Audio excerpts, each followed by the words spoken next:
Hello, this is Array Beidler.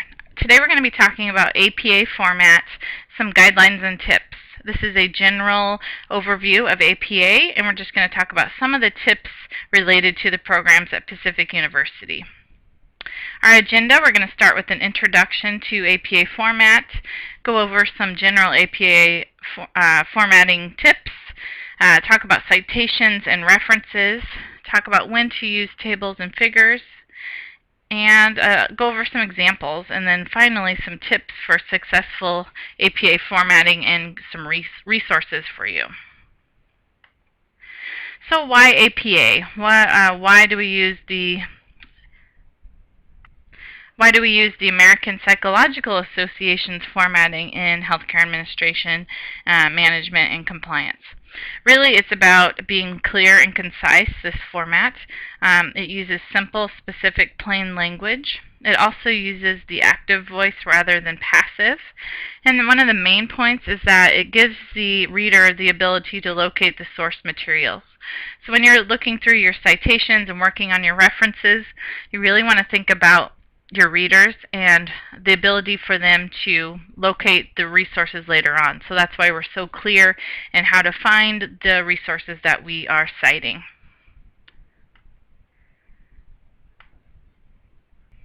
So general APA format, we're going to start by going over the 4 major sections of an APA paper.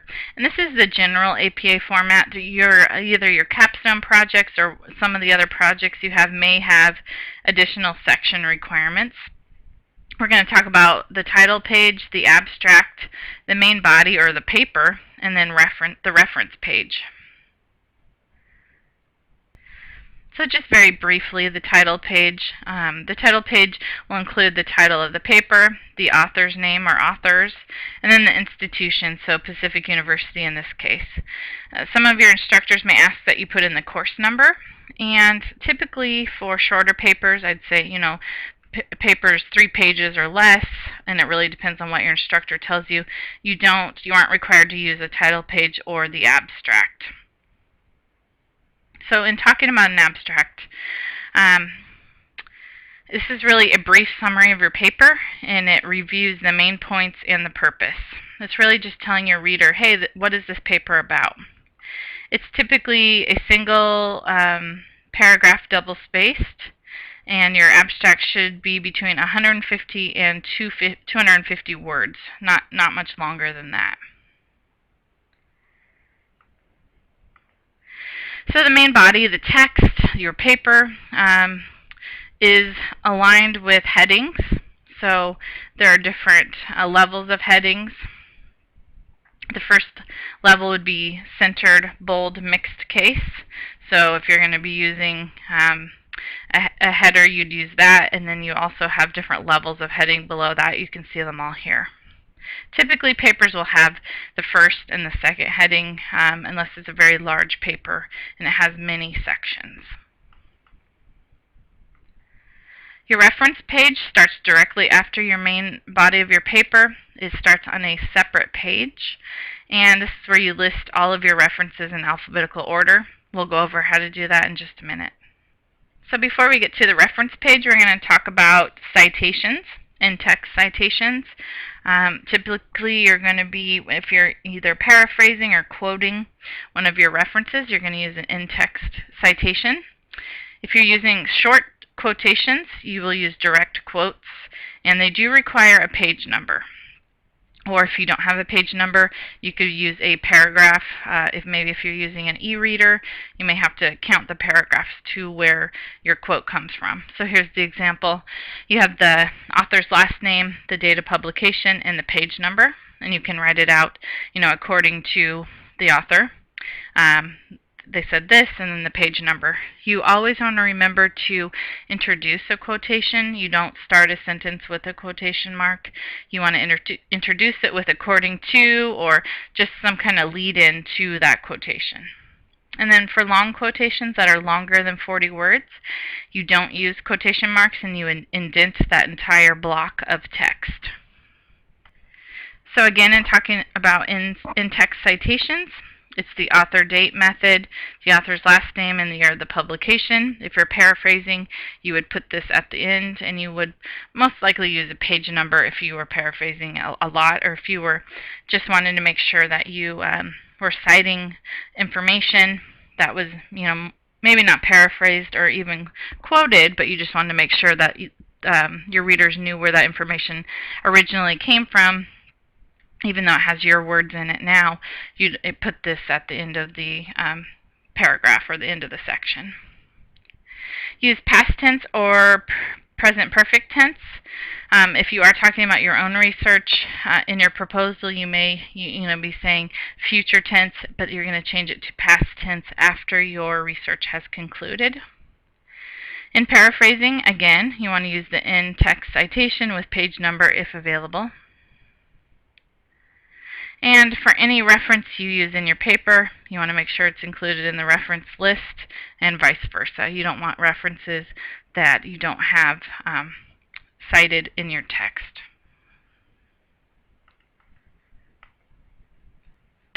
So next we're talking about citing in-text citations for multiple authors.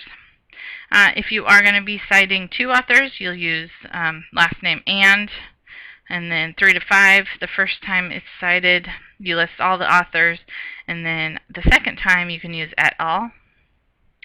And 6 or more authors, you only use the first author's last name and then et al. And then in the references, you'll list them all out. So for references, all sources cited in the text must be listed. They're alphabetical by author's last name. The major words in the journal titles are capitalized, otherwise they are in lowercase. Only capitalize the first letter of the first word for books, articles, and websites. So here's an example: last name, initial, date. The title, as you can see, is in the mixed caps with just the first letter capitalized, and then the journal, which you can see actually needs to be lowercase. And then you have the volume and the page number. Electronic sources can get a little tricky. Here's an example, and there are many examples from the APA. The format, APA Format Fun, is a website that has several different examples, and we'll get into some of those later about how you can find exactly what type of source you're looking for. You're going to put the retrieved from and finding that the URL of your source. And you want to make sure it's specific. It's not just the home page, but it's where you found that exact article that you're referencing. Okay, tables and figures. You may not be using these in a lot of your papers that you do for class, but you may have some. If you are going to include tables and figures, you need to make sure that you refer in your text to all of them, and then explain what the reader should look for when they're using the table. The question asked is a table or figure necessary? Do I need to put this in the actual text, or can it be in an appendix at the end? The function is to supplement or enhance the text. You can't just place it in there and expect the reader to know what to do with it. You need to, again, explain what they need to look for, give an introduction. And also, in relation to being a supplement or enhancing, figures should add new information. If the figure simply repeats what is written in the paper, you shouldn't include it, or you should figure out a different way to explain that figure than just repeating the information. So tables display data in columns and rows. They include a concise title. They have column headings and consistent numbering, decimals, or units. And they also include the source cited. Figures can include graphs, drawings, photographs. They're simple and accurate. You shouldn't have to explain a lot other than an introduction or a summary. Abbreviations and symbols are explained in a legend, and there is a figure number, title, and caption. So you can see the example there. Figure 1, how to format figures, and then a caption. This figure explains how to format figures in APA style. Okay, so now we're going to go through a few examples of APA format. Again, your instructors may have very specific formatting instructions for you, but here's an example of the general APA format. This is a capstone project, a larger research project, so it has a title page and an abstract. It uses the running head at the top, which highlights the title of the paper, and then it also has the title of the project down below. The abstract, again, is one paragraph double-spaced. It should be less than 250 words, and you can see we now have the title at the top and the page number. This is the body, the first page of the body. It actually should have the title above the introduction there, so we should be repeating the title from the title page, and then it gets into introduction. You can see some of the in-text citations, and some of the resources we have will go through example papers as well. Here is the reference page. You can see all the references are alphabetical. They have the hanging indent, and they're double-spaced. The electronic resources have the URLs. All right, well, let's just recap and talk about some tips for success with APA formatting. Make sure you double check your abbreviations. Make sure that the first time you use an abbreviation, it is spelled out if it's an acronym. Be consistent in style throughout your paper. This could be in your formatting or your voice. If you're working on a team, make sure that you're using one voice instead of mixing between we or I, or the researchers or the researcher. Watch for extra spaces after paragraphs.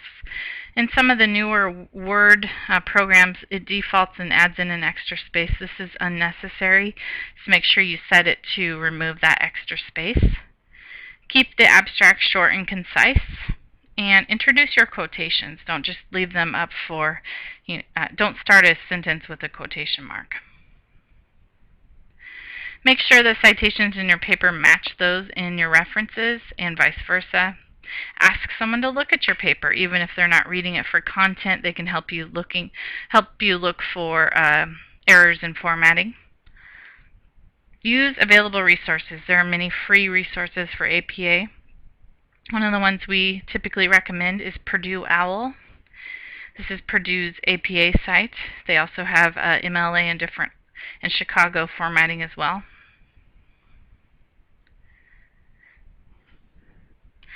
And there's also the APA Style, which has some free tutorials, FAQs, and forums. They have a good blog for some of the more unique APA questions. So thank you for your time. You can send me questions, or feel free to contact your program director with questions. There will be some questions you'll find on APA. Just make sure you're looking at some of those resources and referring back to the resources you're given in the Moodle page. Well, thank you very much.